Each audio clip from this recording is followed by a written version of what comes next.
multiverse for the Great Ace Attorney 2 Resolve, where I feel like I'm gonna get exhausted from being this on edge constantly, because every episode something insane happens. Like I remember back in the day when it was just like, you know, kind of there was highs and lows where we'd have some normal stuff for a while and then it would peak and then it'd go back to normal and then it would peak. Nah, it's just we're constantly in the high section here. Just constant peaks with there's no room, there's no time for me to just get to slow down and be like, okay, let's process what just happened, because it's just constant insanity. I mean, I'm loving the constant insanity. It gets exhausting after a while. Yeah, so last time we had our trial where Kazuma tried to get information out of Daily Vigil, who we found yesterday. We found him. He was disguising himself as the Gossip Man. So we found him, and we tried to get more details about what happened, but it turns out he tried to kill himself jumping out of a window, and then he passed out, and the trial ended. I don't know what's happening anymore, so we're just gonna keep playing and see where this goes. November 2nd, 3:38 p.m., Sholmes' suite. I still can't quite believe what just happened. It's kind of weird to see the characters normal and not illuminated by spotlights for a change. Anyway, I know! I inquired with the bailiff after the court session was adjourned, and it seems Mr. Vigil was taken to hospital to recover. Right. Yeah, he had a bit of a nasty, well, maybe not a nasty fall. He kind of collapsed because he passed out, because Kazuma was pressing him really, really hard about what happened 10 years ago. 10 years ago now, Mr. Vigil attempted to commit suicide by jumping out of the window of the prison governor's office, but ever since then, he's completely blocked the events of since then up from his mind. Nobody knew his secret, not his family, not even the man himself, but I forced it out in the open. Don't shoulder the blame entirely by yourself. Kazuma was the one who started us down this train. Or started our train down these tracks. Was it wrong of me to do that? Did I overstep the mark, I wonder? I wouldn't put this entirely on you. Bruno! Oh, Iris. You were miles away. Anyway, I brewed a fresh pot of soothing tea for you. Oh, thank you. You and Susie have had an exhausting day so far, haven't you? You have no idea. Oh! Thank you, Iris. How thoughtful of you. Do you happen to know where Mr. Sholmes is? When we came out of the courtroom back into the defendant's antechamber, he disappeared. Oh, no, I don't know. He just suddenly sprang to his feet and left. All he said was, I must leave. I wonder if he's pursuing the mystery of Inspector Gregson's death. Wherever he is, I don't care, because he's not with us. He's not near us. He's not infecting our space whatsoever. So as far as I'm concerned, this is an absolute win. I see this as an absolute win. Well, you know what Hurley's always saying, don't you? There are mysteries in this world that should perhaps never be solved. Yeah, that better not be the principle of this game, because I'm gonna be pissed if that's the principle. If you're gonna employ the perhaps some things are best never solved, I'm gonna be like, yeah, okay, thanks for wasting my time. But the construction of a solution comes only at the expense of the destruction of something else. What does that mean? He knows very well that when you open someone else's old wounds, you often open your own too, but he just can't take his own advice and leave well alone. Solving mysteries is too important to him. Yeah, so important that he fails at doing so constantly, and we have to do all the work for him. But that's what I like about Hurley after all. I mean, he's just so stupid. I suppose that's the lot of a great detective in some ways. A great detective. You can probably hear my air quotes there. So then, let's have tea, and then I'll give you a hand. Oh, do you have time, Iris? Yes, I finished this month's manuscript at last, with barely a day to spare before the deadline. Oh, I'm so looking forward to it. A brand new story to read in the adventures of Airlock Sholmes. You know, I always hide Hurley's violin in the days before I have a deadline. You do? Poor Mr. Sholmes. I considering how careless he seemed to have been with his belongings in the last case of the first game, I don't think we should feel that much sympathy for him. I'm sure that's very wise, Iris. How sensible of you. Now then, my dear fellows, let's make a plan of action before we continue our investigation. Okay, so Iris will be coming with us today. That's good, honestly. Another thing, because I mentioned yesterday that Sholmes isn't really doing a whole lot, but that's fine because Sholmes sucks. But Iris, I feel like Iris is also, her role has been diminished in this game a little bit as well, so I'm happy to see that she will be accompanying us today as well. This morning's trial. So, how did it go in court this morning? Well, we still don't know the truth about what really happened. One thing's increasingly clear. Lord Van Zieks definitely didn't do it. Oh, goody! I mean, we kind of knew that from the opening seconds of trial, but you know. Yes, that's right. We managed to uncover several new facts as well. Oh, really? And there was another development too. Kazuma. Yes, it's quite clear now that Kazuma-sama is not himself. The way he's acting is almost as if he's possessed. I really hope you are not going to go down the route of him actually being possessed. That will not end well for you. Spirit channeling isn't a thing yet. Well, actually, would it be? I wonder how far back the Fake Clan go. Like how, presumably, they would have been around by this point. Well, I don't know. I don't know the history. We don't know for how many years the Fake Clan had been doing its thing, so maybe they exist at this point. Because obviously the Fake family has to exist, but the question is to whether or not the Fake Clan, as in like their spirit channeling medium thing, I wonder if that was around at this point. Well, tangent. Point being, don't go down the route of him being possessed. That's not gonna end well for your script, I promise you. I know. I mean, at the end of the proceedings earlier, he was like a bloodhound the way he was chasing down Mr. Vigil's forgotten past. Yeah, well, if you were dead set on trying to find out what the truth about what happened to your father, whose death you believe that they have covered up, you might also be kind of dead set on and not act like yourself. He's not normally so mercilessly persistent. Also, it's not exactly out of character for Kazuma to be determined, given how we saw him act in the first case of the first game. What's going on in his head, I wonder? I really need to sit down with Kazuma and try to understand what he's going through. I think you can probably take a shot in the dark as to what he's going through, but... Alrighty then. If Gregson was really murdered the day before his body was discovered, then Lord Van Zieks has to be innocent, you see. What? The day before? Well, that should be easy enough to work out just by examining the corpse, surely. Yes, you would expect so, but curiously, no time of death was included in the autopsy report. What a coinky-dink. That is curious. There are still unanswered questions about Lord Van Zieks, though, aren't there? Ah, do you mean... I mean, what was he doing there on Fresno Street that day in the first place? Well, according to the man's testimony, he said he was investigating Inspector Gregson, didn't he? And it turns out that that little room was actually the inspector's secret office. Ooh, that sounds like it has all the makings of a wonderfully devilish plot.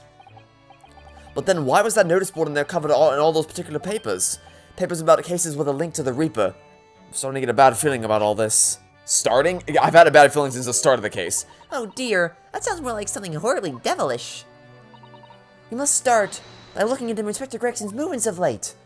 Well, if that's your plan, then the best person to talk about with that would probably be Lord Strongheart, who's definitely not a villain. I never imagined it might have to be investigating an inspector's movements. Well, according to the entry in his diary, he was carrying out an incognito investigation of the Red-Headed League the day before his death. Oh, you mean he was doing the same as Harley? Well, Mr. Sholmes was trying to apply, whereas the investigator, or as the inspector was supposed to be investigating. You know, one was doing work, the other was mucking around. I do wish it had been the other way around. That implies you wanted Sholmes to end up dead. Like, I know she didn't mean to say that, because we know she's like the ultimate Airlock Sholmes fanboy. But when you think about what that implies, that you wish Sholmes had been the one who was investigating, and Gregson wasn't. Gregson ended up dead by investigating the Red-Headed League. So that almost implies you wanted Sholmes to die. Which, look, we all love to hate Sholmes, because he's a useless piece of crap. But we don't want him to die. So it's just, again, I know she didn't mean that, obviously. It's just kind of funny to think about. Anyways, it turns out the inspector who went to investigate the Red-Headed League that day wasn't actually Gregson at all. It was Mr. Vigil in possession of Gregson's identification. You know what that sounds like to me? Establishing an alibi. Oh my!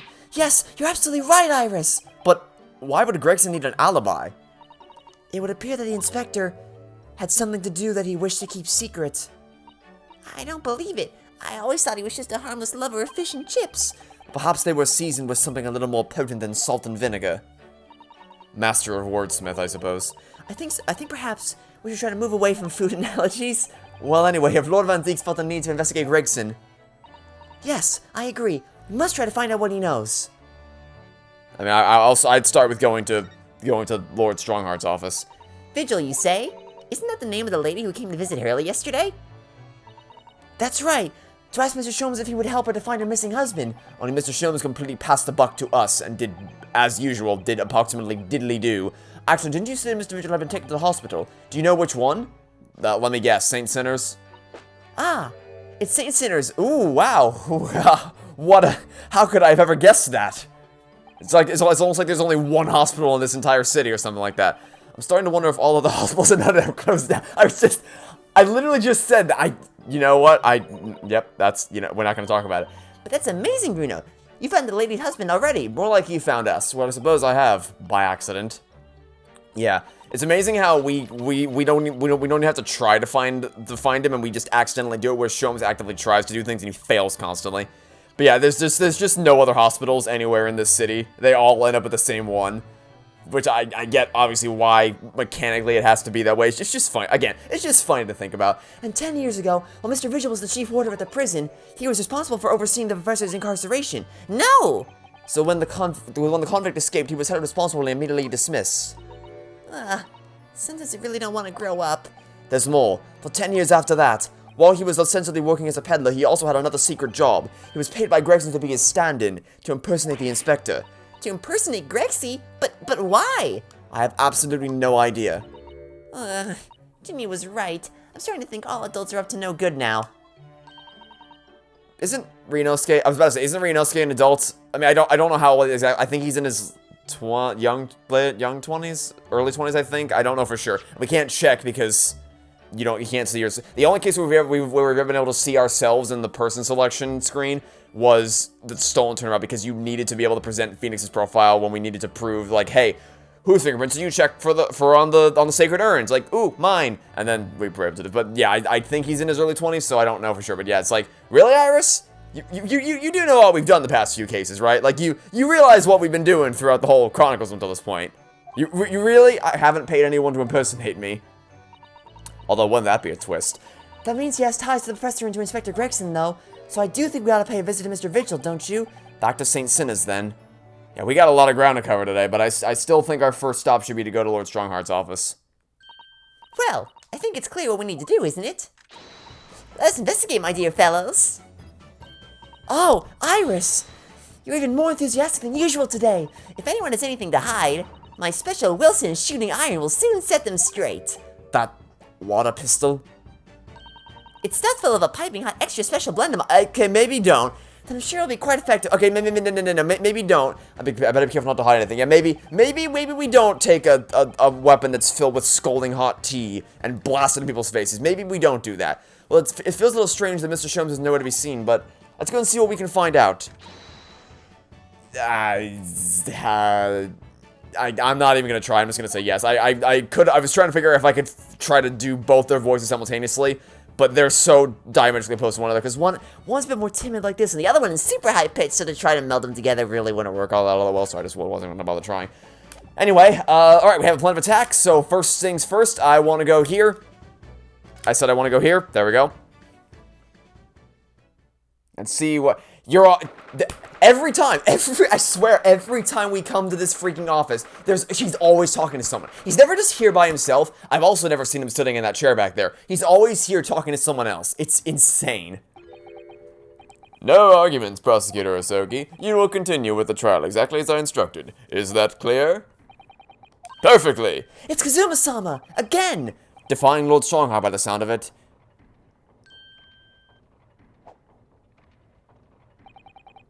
On your way now, Osogi. My lord. Their voices are so similar, it's gonna be pain. It's whenever they're in the same room, it's pain. Kazuma, and in my defense, Kazuma was dead when we met Lord Strongheart. He left without saying a word. And I didn't start to suspect that he might not be dead until long after we met Lord Strongheart, so didn't think I'd have to deal with a situation where they were both talking to each other, but, it's hindsight 2020 and all that. Yes? What are you doing here? Oh, well, I was just hoping to ask you a few questions if you wouldn't mind. I wanted Van Zee's trial concluded today. But Prosecutor Osogi's unwelcome inquiries are going to make it take longer than necessary. Unwelcome inquiries? As a result, I'm losing even more precious time. Currently 2 hours, 55 minutes, and 41 seconds. 42, 43. Then we must resolve everything before 3 hours have passed, Mr. Naruhodo. Do you realize... In a miraculous, not even 5 minutes. Susato, do you realize how much we have left to resolve in this game? Like, my list is growing. I didn't think my list would be growing to the at all, but especially not to the extent that it is growing to now. Like, this list with the Hound of Baker of Vasquezville and the Bee Crown and freaking the deeper mysteries and secrets that the Judge Jikogu and Mikotaba are definitely hiding from us. The full transcript of the message and the freaking revealing Iris's the truth about Iris's father. If Bolshevik has any relevance to anything at all, what Lord Strongheart's deeper connection is, because he's clearly going to be the final villain, as evidenced by the cover art. Inspector Hosonaga and his probable sickness, and Giselle Bread. I don't think you understand how much this game has left to resolve in less than 2 cases. And I'm starting to think it might not be able to resolve it all, and I'm getting increasingly worried by the minute. But, you know, I'm keeping my hope. I'm remaining optimistic. I'm just starting to be like, come on guys, hurry up, we're running out of time in this game. Anyway, I can't let the mental piece bad mood put me off. I need information. I feel like his face just communicates that he's just in a perpetually bad mood, but whatever you say. Does Prosecutor Asugi believe that Lord Van Zieks is the Reaper? I wouldn't know. It was 10 years ago, in that fateful closed trial, that Lord Van Zieks made a name for himself among the judiciary. But the next trial he fought, he lost. It meant the ringleader of a criminal organization was acquitted, thanks to all the jurors being under duress. But that's awful! I'm still not entirely clear about the rules of the jury, because we learned pretty clearly in case 3 of the first game that the judge can easily overrule the jury, so I don't really know if the jurors being under duress means anything in the grand scheme of things, but, you know.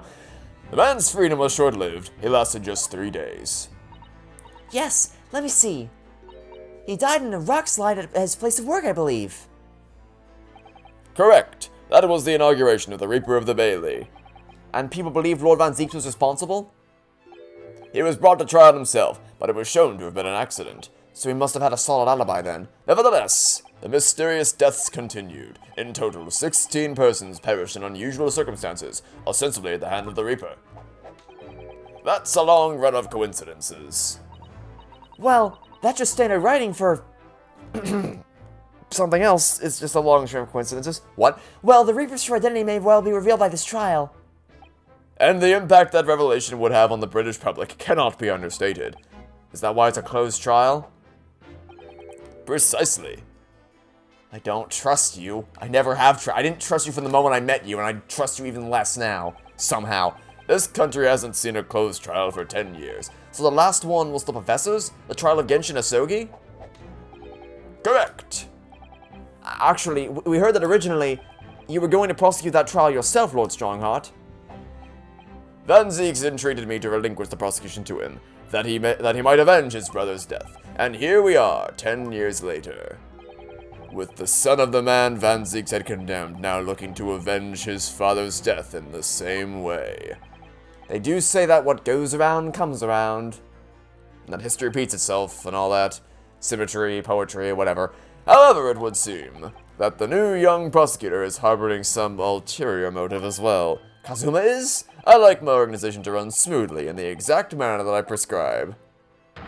As with this giant clock in here, I won't tolerate a single cog being out of step with the others. Well, then you might want to close the window so that a bird doesn't accidentally fly into one of the cogs and kill itself and throw the whole thing off kilter. So that's what all these gears are about in here. If the young man refuses to mesh with the other parts of my great machine, I will be forced to take steps. What do you mean? No, not something with which you need concern yourself. In any case, all your questions will be answered tomorrow. All of them? Because I got like a whole laundry list of them. I don't think you understand how many questions I still have. Now, I shall have to ask you to excuse me. As of this moment, I've been delayed from attending my next meeting by precisely 3 hours. Oh my, that is a long time. And I hold you entirely responsible. Wait, we occupied 5 minutes of your thing. You were talking to Kazuma for the entire rest of it, even though we miraculously managed to fit everything into not even 5 minutes? I wonder if you might agree to us talking with Prosecutor Asogi? Discussions between the defense and the prosecution outside of the courtroom are generally frowned upon. However, I will make an exception in this case. Now go! You can find him in his office. Oh, thank you. Okay, that was easy. Let's go to see him at once, Mr. Naruhodo. Kazuma's my best friend in the world, but really not at all sure I know how to talk to him at the moment. I mean, I think the facade he was putting up in the courtroom was just that, a facade. So, you know, no occasion's been added. Okay, so we can go to where's his? Okay, so we can go. Kazuma's not prosecutor, never imagined it possible. We can go all the way down here. I feel like we should go. I think we should stick with the order that we agreed upon. Like we agreed in an order, right? We agreed in the order which we go through these things. First we talk to Lord Strongheart. Then we go to the prison to check up on him, and then we go through all this. I think we'll save talking to Kazuma for a little bit later. For now, we'll go to Van Zeeks, get some information out of him, because we made a plan. We're gonna stick to the plan. We spent a long time in Sholmes' suite making a plan. We're gonna stick to the plan. Remember, second local prison cell 1. We cover all the initial steps, and then we cover all the secondary steps later. Lord Van Zeeks is reading. Look. He doesn't seem like he wants visitors, does he? But he must have noticed that we're here, surely. Well, I mean, if you're talking out loud, then yeah, obviously. And even if you weren't, peripheral vision is a thing. What do you Nipponese want? That's no way to greet the lawyer who's trying his hardest to prove your innocence, is it? Yeah, I think the whole kindness thing and gratuity is kind of new territory for him. Perhaps not. I apologize. So, what can I do for you, Mr. Naruhodo? Lord Van Zeeks, speaking earnestly. Oh, the fog will lift over London for the first time in months tomorrow. This does feel very, very strange. Well, you know, he's learning. He's growing as a person. I must say I was impressed. Oh, well, thank you. Not by you, by your fellow Nipponese, your prosecutor friend. Oh, I see. Yes. Again, not a great way to talk to the person who's trying to prove your innocence and who saved your ass in court yesterday, but I digress. It's sardonic, don't you think? For a man such as me, so loathing of the Nipponese, to be entirely at the mercy of the two of you. I suppose it's retribution for having played the part of the Reaper all these played the okay, I think he means, because he said earlier, my brain freaked out for a second there, but then I remembered, oh wait, no, because he told us previously that he pretend, like, he doesn't outright say he's the Reaper, but it's beneficial to his reputation in terms of, like, don't mess with me, to ostensibly pretend to be the Reaper, like, put up the facade of someone who could be the Reaper, but to not actually be the one who's killing off all the people who get proclaimed to be innocent. So I don't think my brain. I'll admit I had a mini heart attack there. My brain freaked out for just a split second. I'm like, wait, did he just confess? I'm like, oh wait, no, calm down. Let's refocus, let's regroup. And then I'm like, oh wait, yeah, he said that earlier. So yeah, it's all fine. We're good. We're all fine. All's well. Just a minor heart attack, that's all.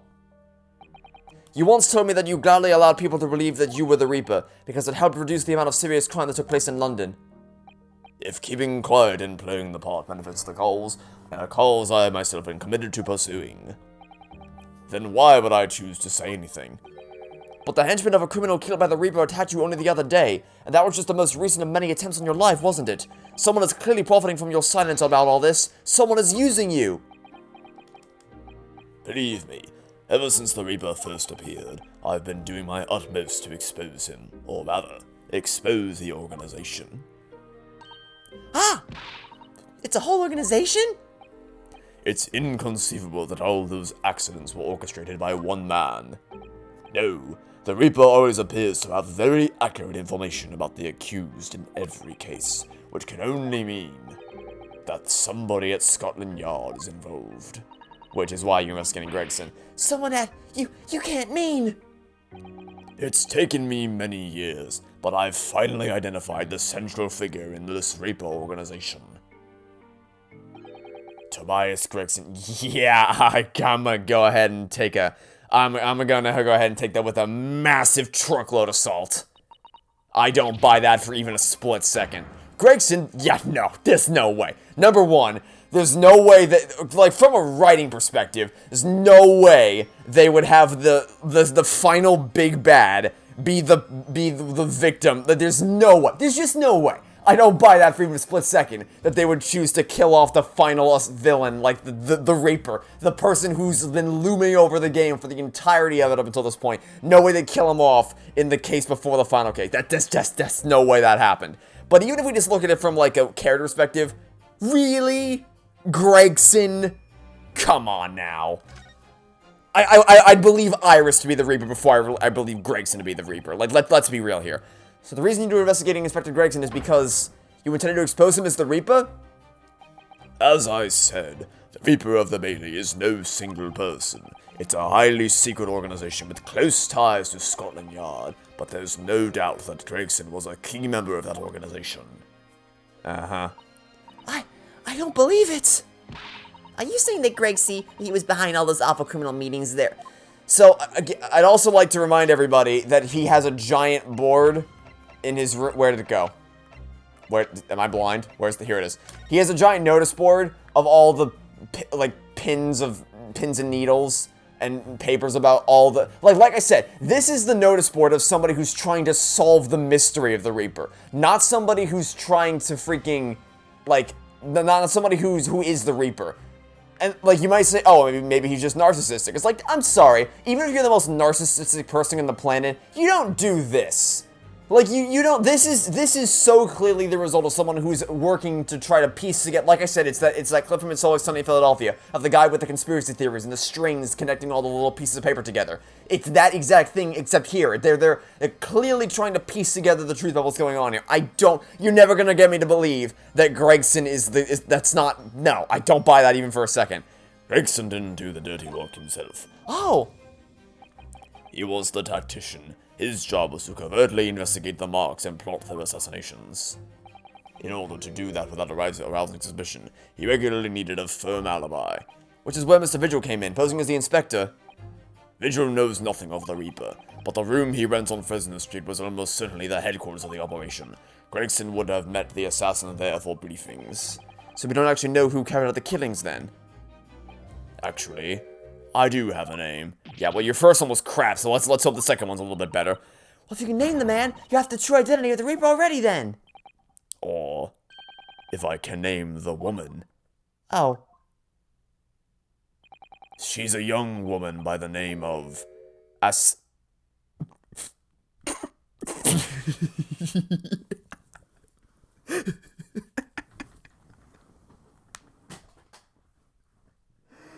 Assassin! Get it? Because... Oh my god. Really? That's... Get it? Because the Reaper's an assassin, and her name is Assassin. Get it? It's funny. Okay. Wait, what? Her name is literally Assassin. Her? Wait, whoa, slow, wait, come again? So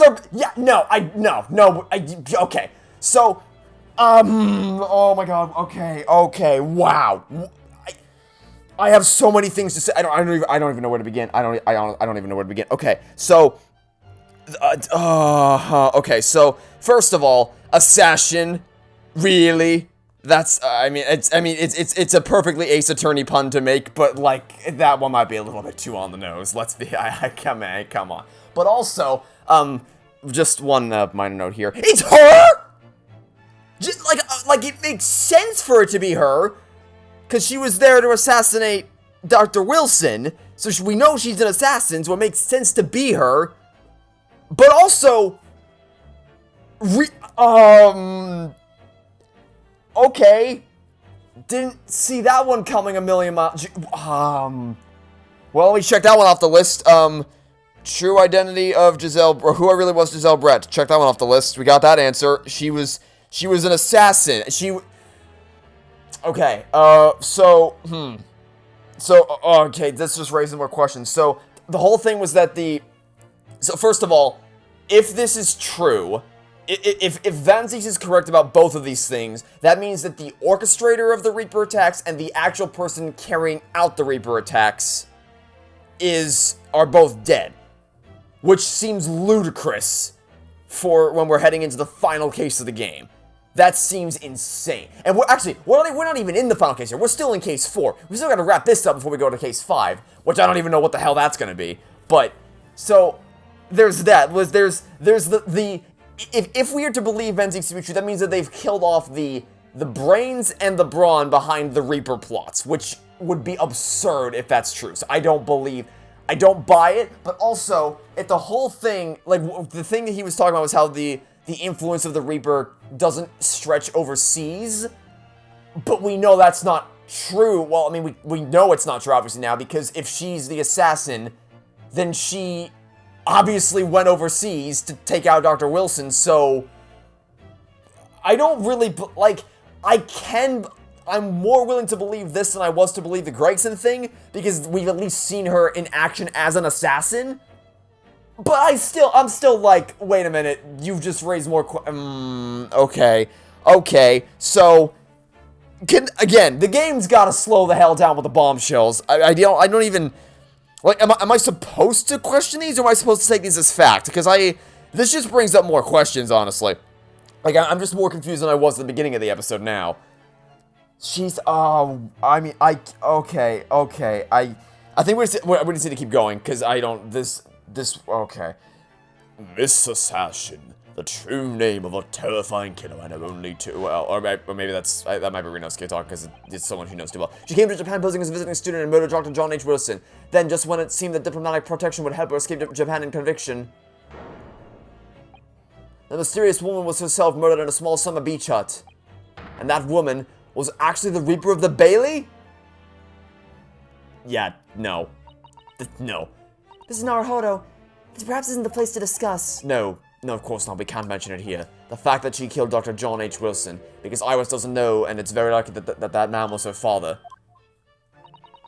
Assassin, I should let father know at once. Yeah, because he's gonna be of great amounts of help. He'll probably go run back. He'll probably go run away again. I have some thoughts about that. I don't even. This is all happening at like the speed of sound. So there's a part of me that, like, there's two parts of my brain that are conflicting at once. There's one part of me that says, I feel like there's going to be nothing left for the final case. If at the rate we're going, what is going to be left for the final case? If we're just cartwheeling through all these different mysteries this quickly. And then the other side of me is like, okay, but like there's still a million gajillion things left to resolve. How are we going to resolve all these things in time? So it's just two parts of my brain that are fighting against each other. I don't. This game is insane. This is insanity. But it's insanity that I can totally get behind, and I'm loving it. This is off. Okay, Prosecutor Asogi, let's go. Kazuma, isn't it? Kazuma Asogi. You say he's a friend of yours. My best friend. He's the whole reason I got to come to Britain. It was all on his merits. I have nothing but respect for him. Yes, I understand that only the very best students are selected for such opportunities, and I had a fine demonstration of how sharp he is in the proceedings earlier today. He missed nothing. In fact, his flawless performance very much reminded me of his father. Genshin Asogi, the professor. By the way, Rinosuke treated the reveal of Assassin's real name very subtly. I'm pretty sure we never heard that name before this point, because case 1 ended with us just knowing that Giselle Brett wasn't actually a visiting student and there was some deeper mystery there. But I'm pretty sure we never heard the name Assassin prior to this point. Like I know Susato mentioned the letter A as the first name for A Shin. Like when Susato came back in case 3, and we were talking about Giselle Brett, she said that her name was Miss A Shin. But we didn't know what her first name was, so I still, like, I get that you can logically assume, like, link so her first name starts with A, so therefore A Shin. But there wasn't even a mention, like, you think that Rinosuke was something like, wait, A Shin? Susato, you said that her name was, that means that she was, but there was nothing like that, so it was just kind of jarring. It's like it seemed like ostensibly that he accepted the idea that her name was Assassin. It's just such a silly name. I mean, it's perfectly on brand for silliness, but still, maybe a little too on the nose on the brand. But I still think he might have accepted that a little bit too casually, given the circumstances. It's true that the aristocracy at the time was the root of numerous grave societal problems. They were abusing their power, playing with the common man as pawns in politics, in economics, in war. In many ways, Asogi was carving out a canker from society that we British couldn't deal with ourselves. I see. But that's precisely why it makes no sense. Clint Van Zieks was a noble and upstanding man. He wasn't corrupt. Why did that damned Nipponese have to go and take my brother's life? In spite of having once saved mine. He saved your life? How did that happen? Sure. Keep the bombshells coming. We haven't got enough here. Just keep dropping them down from the sky. Sure, keep dropping the bombshells. It was 10 years ago on a foggy night. What was to be the professor's final strike had sent a wave of panic through the capital. So Clint Van Zieks had already been killed at this point then. Genshin and I were walking down some back streets at a late hour. Of course, at that point, I had no idea of the true nature of the man at my side. All of a sudden... Don't make a peep. You're coming with us, pal. We were surrounded. All of our assailants were armed with pistols, their faces obscured by scarves. Clint was not only from noble heritage, he was a brilliant prosecutor as well. The scum of London hated the sight of him, and they had no sympathy for his younger brother either. I'd been targeted several times before already. Yeah, it's Van Zieks, alright. We got him. I could hear them murmuring amongst themselves. I knew they were after me, but just when I thought my time had come... If I let them kill you, Clint would never forgive me. It was Asogi's voice, just a whisper in my ear. After that, I don't remember exactly what happened. The next thing I knew, there was silence all around. Genshin lay on the cobbled street. Blood was seeping from his left hand. He had shielded me.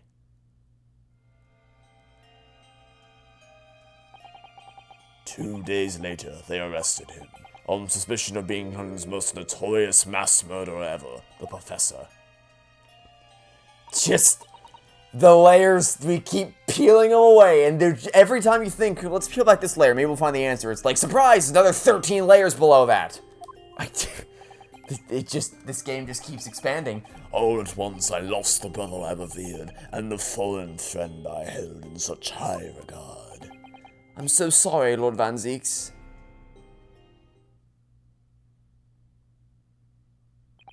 That's the end of my miserable tale. I never thought I'd recount it to anyone. Well, thank you for confiding in me. The Professor. The Professor, the Reaper, and the Inspector Gregson. I wonder just how intimately related they all are. I still can't quite believe that Gregson was essentially the Reaper. Yeah, neither do I. I don't. Giving assassination orders to Giselle Brett. Mr. Naruhodo, let's go and inform my father. I'm sure our government will want to hear about this new information. Oh, that means I get to meet your daddy, Susie. Hooray! Yes, alright. Let's head back to the Great Walled Hotel then. I don't trust Mikotaba. I don't trust Iris and Mikotaba to be in the same room together, because knowing how clearly how emotionally inept Mikotaba is, he'll probably do something along the lines of, Iris, you know, word on the street is your father's super dead, so sorry about that and all that. I don't trust him to handle this with any maturity whatsoever, but let's give it a shot. What could possibly go wrong? November 2nd, Great Waterloo Hotel foyer. I thought it yesterday and I think it again today. This place is so princely. It's a wild guess, but I have a feeling you'll think the same tomorrow, too. My tea has a finer fragrance than whatever they're serving in the tea room here, though, wouldn't you say? Ah, look who we have here. This is an unexpected pleasure. The daughter of the man who was brutally murdered in my own country. How are you doing today, young lady? Ah, father! Ooh, is this your daddy, Susie? What a piece of shit! What a charming young lady. And you are? Don't answer that question. He's not gonna treat her with respect. Ah, really? So you're the author of The Adventures of Sherlock Holmes, are you? That's me, Iris Wilson, at your service, sir. Susie's been such a wonderful friend to me over the last year, you know. Well, Miss Wilson, I once had a friend. That friend was your father, and now he's dead. I must say I read your work regularly with much interest. Iris actually lives in Mr. Sholmes, you know, father. Is that so? Well, perhaps that goes some way to explaining that bright look in your eyes. That bright look that is sadly no longer in your father's eyes. Cause he's dead. You wouldn't be smiling so airily if you knew just how bright she is, believe me. Now then, young Naruhodo, it was a pleasure seeing you in action earlier. As an invitee of the symposium, I was allowed to observe from the gallery, after I twisted some arms. I must say, it was a truly exemplary performance. Oh, well, thank you very much. Although I'm fairly sure you omitted by Kazuma on the end there. No, please don't misunderstand. It was you who impressed me. Really? You didn't miss a step against Sasaki, and we all know how capable he is. Really, to have matured into such a fine defense layer in less than a year is quite extraordinary. It's very kind of you to say so, and really nice to hear. What I saw in court today confirmed what I've been hoping for. The favor I mentioned yesterday, Naruhodo, I trust you haven't forgotten. I mean, there's been a lot of things today. The past 2 episodes, there's been a lot of stuff that we've learned. But yes, I do remember that you kind of got cut off with the favor. So what is this favor exactly? But first, we have something to report, Father. I swear to God if he forgets again. Of course. Shall we take tea while we discuss matters further? I wonder where Judge Jikoku has got to. I mean, he could just be up in the room. Wouldn't surprise me at all. I mean, you'd think that if we were to visit him, we'd visit him up in his room, not down here in the lobby. Especially given the subject matter of our discussions, but, you know, it's fine. Father, do you know about the so-called Reaper of the Bailey? I've heard rumors. Some members of the judiciary explained it all to me yesterday. Of course, when I was a visiting student here in London, the Reaper was yet to emerge. Right, he didn't appear until after that case when the visiting students had already returned home. Lord Van Zeeks was in the dock today. That was Beric, the younger brother of Clint Van Zeeks, I believe. That's right, and he's known throughout London as the Reaper, as you've heard. But the truth is, it wasn't him behind all those mysterious deaths. It was somebody else. I see. So what you're saying is, there's been a professional killer at work here? Exactly. Someone by the name of... Assassin, in fact. I just don't... Here's the again, so... The thing... Here's the thing.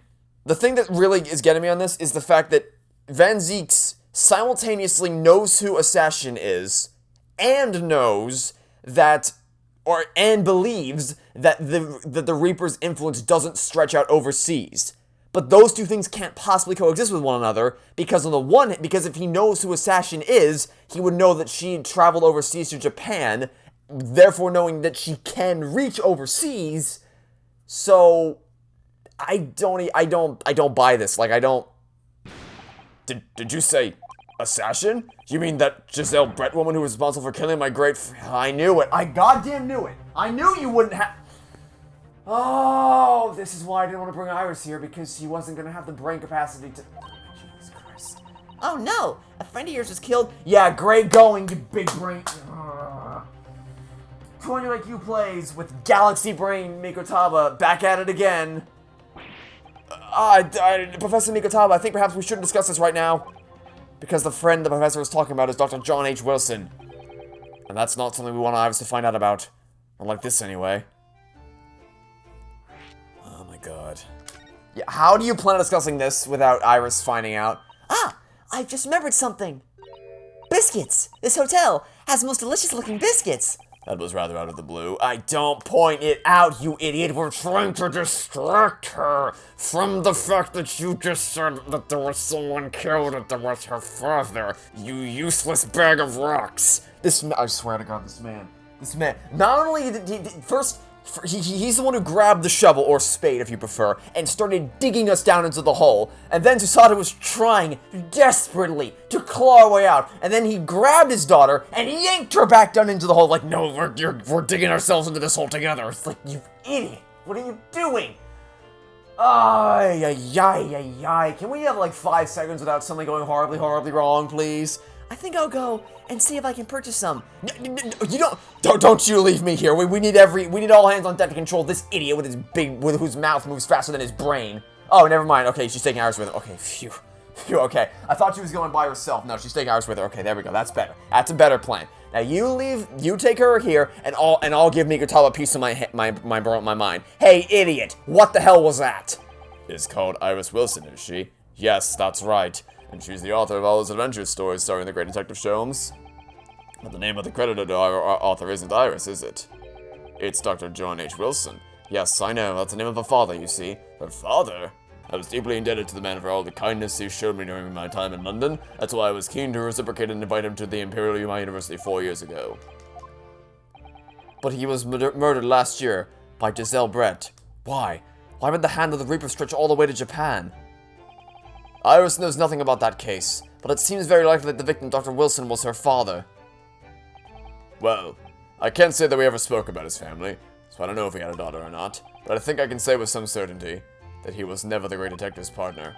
So, it could have been another Dr. Wilson, you think? Well, John and Wilson are both common names after all. Still, it's probably best not to mention this to the young lady until we can be sure. That's what we thought, yes. We're back with cinnamon biscuits. Ooh, they smell delicious, Iris. I think cinnamon will go very well with the tea they serve here. Don't you, Susie? Yes, I'm sure you're right, Iris. Oh, this man. I haven't seen Judge Jukoko for a while, have you?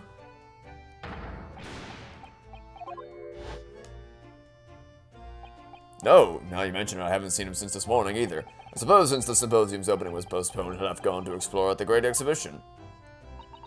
That reminds me of something you mentioned yesterday. About Judge Jukoko having once been in the dock himself? Ah, yes, it was all tied up with that accursed trial.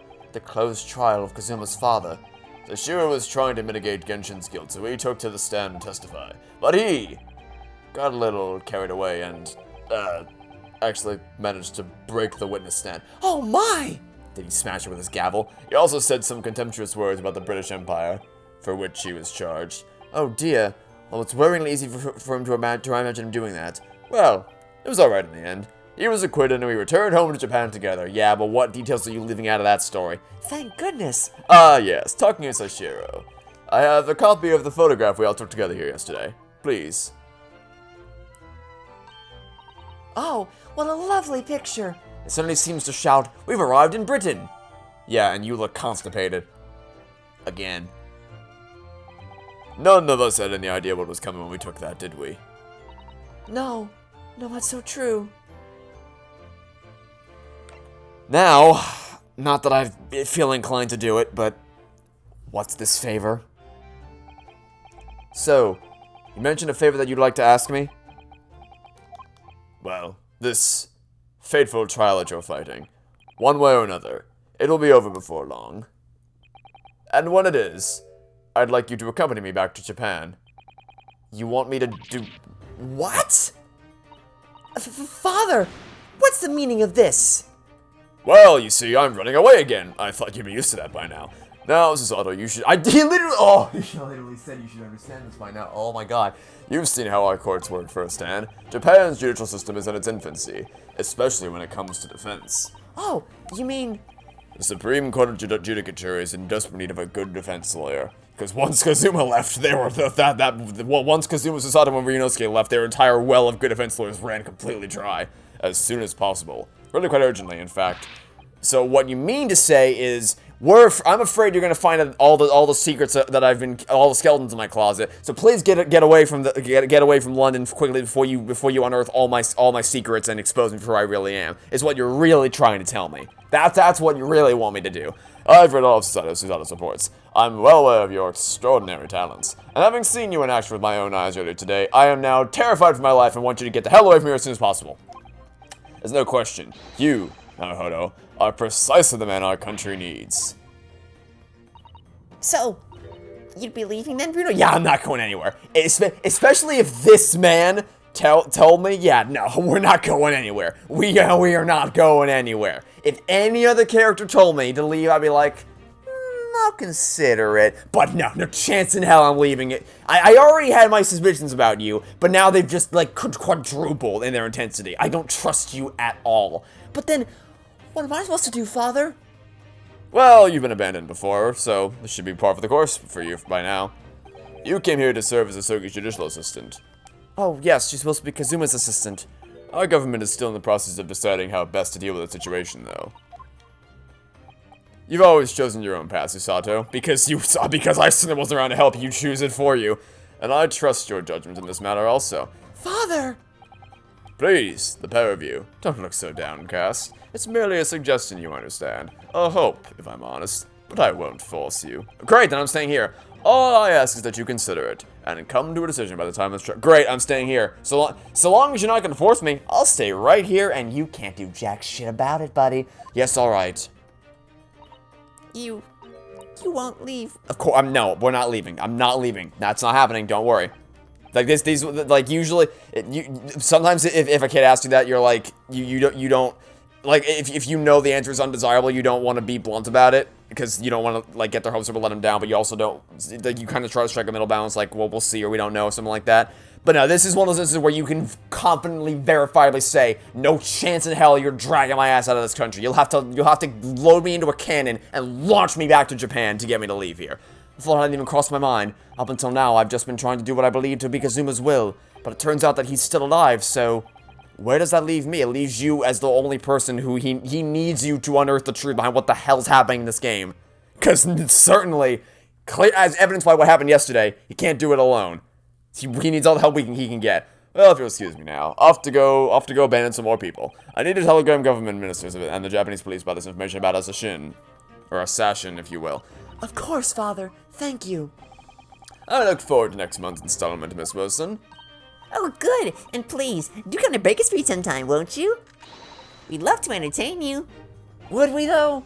I'd be delighted. Great, because I wouldn't. At least that makes one of us. The best of luck for tomorrow, Naruhodo. And give my suggestion your full consideration. Great, it's already done. I'm staying. My full consideration is already done. I will going back home? No, absolutely not. No chance in hell.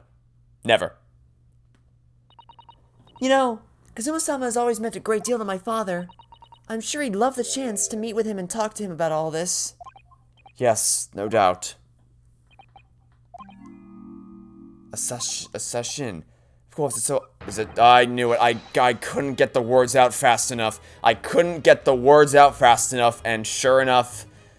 How could I have neglected to consider the possibility before now? Ah! Mr. Sholmes! Hurley, where have you been? Soaking in the shadows, my dear Wilson. Why, I joined you over tea, of course. What an extraordinary question. I didn't notice you at all. No matter. Anyway, to more pressing concerns, Mr. Naruhodo. Oh, yes? I must dispatch a telegram to your country at once. It is a matter of much urgency. To Japan, you mean? Tell me, to whom can I entrust the task? Quickly now, who? Well... My father just now left to send a telegram. Don't trust him. Oh dear God, don't trust him. Whatever message you have to send will get mysteriously ripped up and lost in the mail. I see. Well, he looked reliable enough for a bearded fellow. Oh, okay. I don't think what father sports can be considered a beard, Mr. Sholmes. There's not a moment to lose. Kindly ask your trusty unshaven father to see this is sent. I will, but what is it? No questions at this time, if you please, Mr. Sato. We can just read it. We don't need to ask you, we can just read it. All we can do is pray.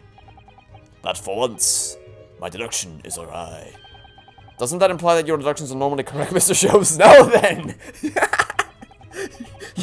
You may be surprised to learn that I am a very busy man. I certainly have no time to hide behind sentences and eavesdrop on other people's conversations. So that's what joining us for tea meant. I leave the sending of this in your hands then, my dear fellows. Did he just teleport away again? Wait, Mr. Sholmes! What is this man doing? What is everybody doing in this game? What is everybody in this game up to right now? Everyone's doing their own little thing. They're all in their own little corner with their own little mystery game. And then we're here trying to wrangle them all together. Be like, all right, what are you doing? What are you doing? What are you doing? And then what do all your antics have to do with one another? What is everybody doing in this game? He just sort of ran out, didn't he? At quite a pace. And left the unpaid bill for his tea behind, too. I don't even know what, I feel like I've said I don't know what's happening in this game anymore 1,000 times at this point, but like this, I have not been in this much of a daze in any previous Ace Attorney game. I have no idea what's happening. I must catch up with father at the telegraph office at once. And I'll run and call us a cab, straight away. Everyone's leaving me. And there was me thinking everyone would be clamoring to pay Mr. Sholmes' bill. Well, I guess there goes everybody. Well, since everyone's gone and bugged off for now, I guess next up we'll go talk to Mr. Vigil and see how he's doing. November 2nd, St. Sinners Hospital, Ward 3. This is the ward where Mr. Vigil was brought, apparently. To be frank, I'm a little worried about seeing him again. Ah, the lawyer. Hello again. Are you feeling better now, Mr. Vigil? Yes, thank you. Somewhat better.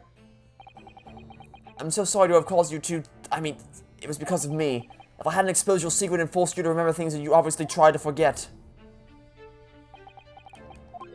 The prosecutor was here until a few moments ago, too. You just missed him. Oh! Kazuma beat us to it!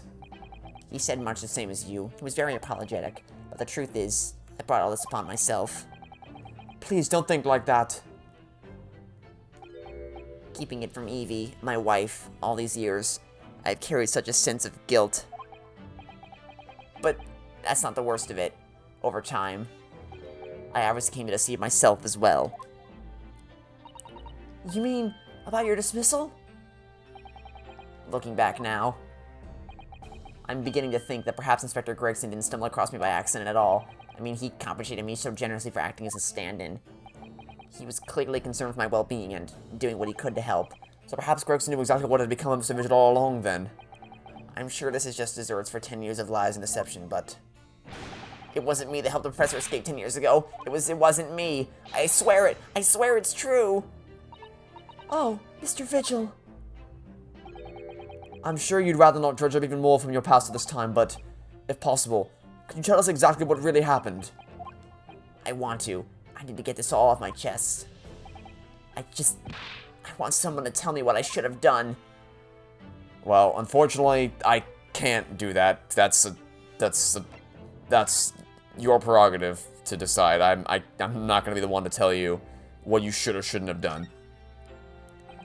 Inspector Gregson was obviously engaged in a special operation of some sort. He was investigating something that even Scotland Yard couldn't know about. Details of the Reaper's marks, yes. It was when he had to carry out those investigations that I would take his identification and impersonate him. You pretend to be the inspector and carry out investigations on his behalf? Oh, no, never. A common street peddler couldn't possibly carry out a proper police investigation. All I would do is go to the specified location and make a little hoo-ha. Just something to leave an impression, so everyone there would think a detective called Gregson was here. So, that's what you were doing on the day prior to the incident? Yeah, by the way, you could, again, you could, this case, I've been trying to put my finger on it for a while.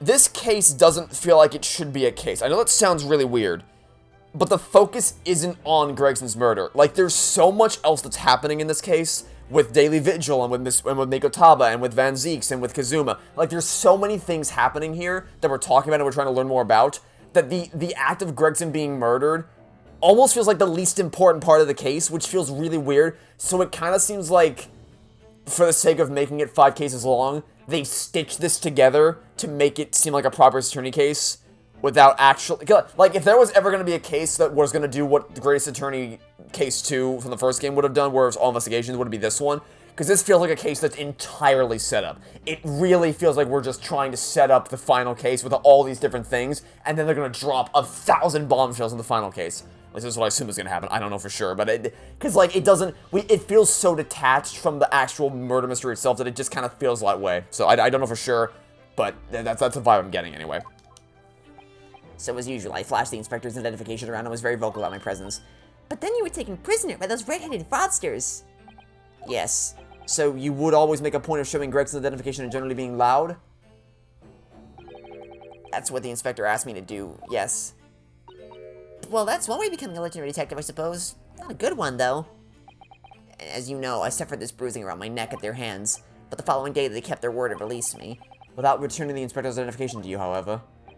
We had arranged to meet in the Fresno Street room at 5 that day so I could report back to the inspector, but at the agreed time, that's when I heard the gunshot. It was at midnight on 17th of June 10 years ago. That was the time scheduled for the execution. But the professor's execution never actually took place, did it? Or rather, the execution itself must have been used to effect the plan of escape. I hardly dare to imagine what a chilling plan it was. Barclay was renowned for being the highest security prison in the country. Everything that went in or out of the place was searched multiple times. But there was one notable exception, or rather, one notable loophole, something that was never questioned. I have a feeling I know what that loophole was now. The coffins into which the bodies of the executed convicts were placed, correct? Yes. Once the coroner had confirmed the death of a condemned convict, the body was taken in its coffin for immediate burial in Lowgate Cemetery just behind the prison. The chief warder first had to sign the necessary papers. And after that, no member of staff was permitted to touch the coffin containing the body again. How interesting. When executions took place, only the executioner and the coroner were permitted inside the chamber. I would wait in the adjacent room for word that the condemned convict was dead. On that occasion, once I had that confirmation, I went into the mortuary to find a lone coffin as usual. The procedure was that I would sign the paperwork having checked the coffin, then nail it shut. But for some reason that day, the coffin was already nailed shut. No! I didn't think anything of it at the time. I assumed that my deputy must have checked the coffin and nailed it shut before I arrived. So you mean the coffin contained... Yes. I can only imagine that Asogi, having escaped his execution somehow, was alive inside the coffin. The coffin was then taken out through the main gates and deposited in Lowgate Cemetery. Presumably there wouldn't have been enough air inside to breathe for long. So in the early hours following the burial, somebody dug up the coffin again to set Genshin free. But in the end, he was fatally shot in the graveyard anyway. What on earth really happened in Lowgate Cemetery that night, I wonder? I'm afraid I really don't know. All I can say with certainty are two things. So he couldn't possibly have escaped that way without help from somebody working in the prison. And that somebody was not me. Obviously you knew the man then? The professor, I mean, Genshin Asogi. Yes, I remember him well, in fact. Would you mind telling us what you know? Well, having been condemned to death as he was, any contact I had with the man was short, obviously. After that trial, which was carried out behind closed doors, attended by only elite members of the judiciary, they called for his execution to be carried out at the earliest possible opportunity. The outcome of the trial was set from the beginning, wasn't it? It was a time of delicate diplomacy when Britain and Japan were in the process of signing an important treaty. That meant that this potentially destabilizing case had to be dealt with swiftly and discreetly. The man had less than a week in total. As I was the chief warder, I oversaw his short stay in the cells until his final hour. I remember being struck deeply by his noble character and incredible resilience. What do you mean exactly? He was a killer of many men, but he was always quiet and polite. He was a gentleman and a man of intellect. In fact, I couldn't bring myself to believe what he had done, so I asked him one day. Those 5 members of the aristocracy whose lives were taken, were you really responsible? I'm guilty of the unforgivable crime of ending another human's life, yes. Okay, that's a very vague answer. That's a very vague answer. Because, wait, I don't trust that at all. Because he said he is questioned, because the whole thing is he was a mass murderer, right? Like a serial killer. And he killed multiple people. That's why he asked whose lives were taken plural. And his response was, I'm guilty of the unforgivable crime of ending another human's life, singular. That is a very, very strange response to have if it were to be applied in the manner of truth that he was looking to extract from him. So, guilty. That night when he was brought back to his cell, I saw something unusual. Something unusual? What? Was it a tunnel behind the painting? Was it a tunnel behind the painting? Did you forget to check the painting? The last will and testament of Genshin Asogi. Okay. As I said, it was on the night following his trial after he'd been found guilty. I was doing the rounds of the cells, and when I looked into Asogi's, I noticed that he seemed to have a sheet of paper in his hand. Ah, his last will and testament then, presumably. As soon as he noticed me, he hurriedly shut it behind his back. But why did you find that so unusual? Isn't it normal for a man to pen a will when he knows his death is nigh? Yes, that's true. But there were special conditions to Asogi's incarceration, you see. What sort of conditions? Well, even though he was held in a cell designed for condemned inmates, he was allowed to keep his personal effects with him with one exception. Really? He was allowed his things? That is unusual, certainly. Of course, he'd be convicted of killing 5 members of the aristocracy, but at the same time he was a guest in our country from the Empire of Japan. The powers that be were determined that his final days shouldn't be needlessly uncomfortable. And what was the exception you mentioned to the personal effects he was allowed? That's the point. He wasn't permitted to have writing materials. Specifically, no pens or paper. So, he was prevented from leaving any written record of what had happened to him?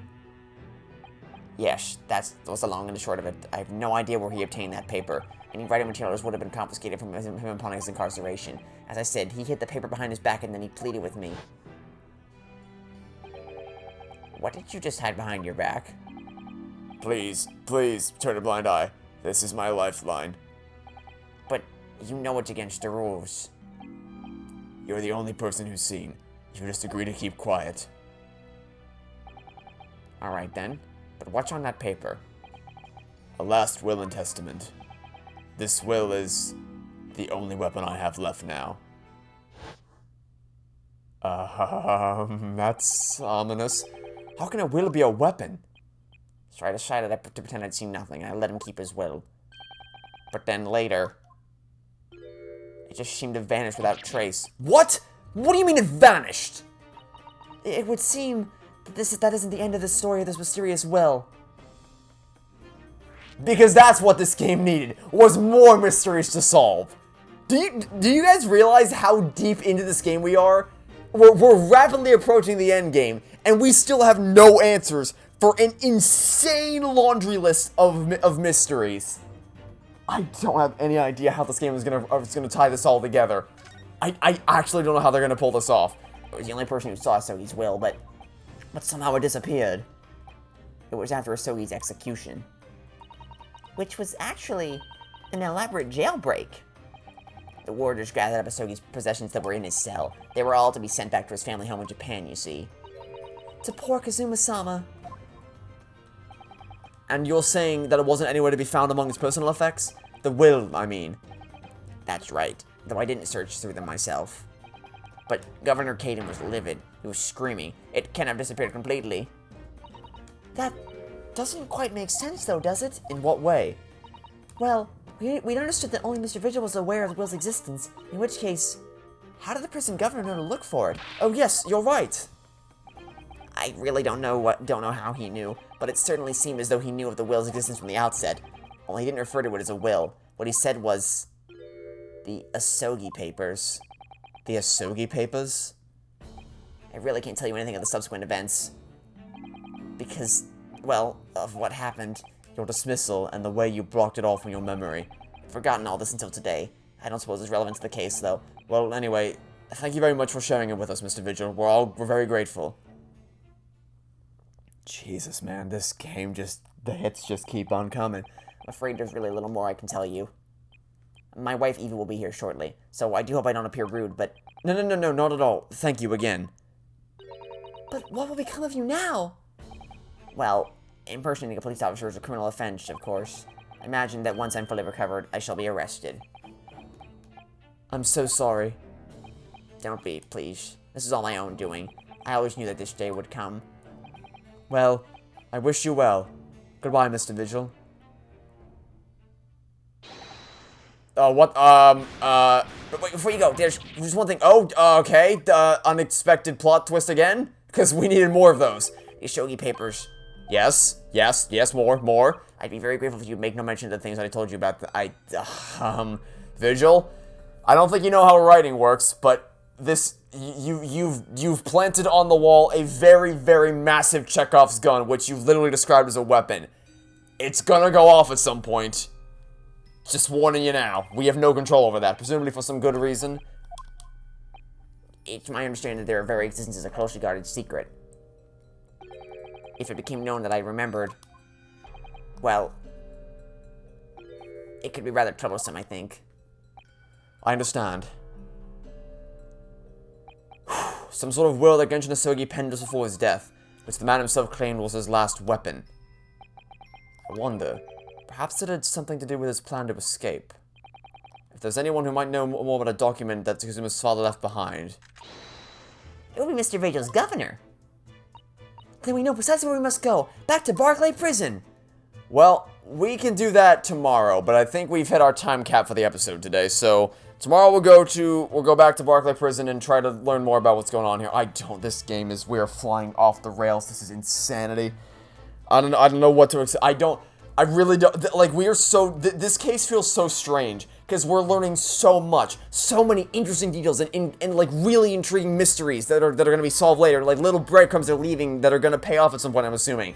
And, like, no time at all is being spent on the actual case of the murder of Gregson, which just screams to me that they needed a case to set up all the things that are going to be paid off in the final case, and they just had to, like, railroad the freaking case of Gregson's death into it as well, which seems a little weird, but, you know, we'll see what happens next. So that'll be it for now. Thanks for watching. Stay tuned for next time. Hope to catch you all tomorrow for some more Great Ace Attorney 2 Resolve. Goodbye.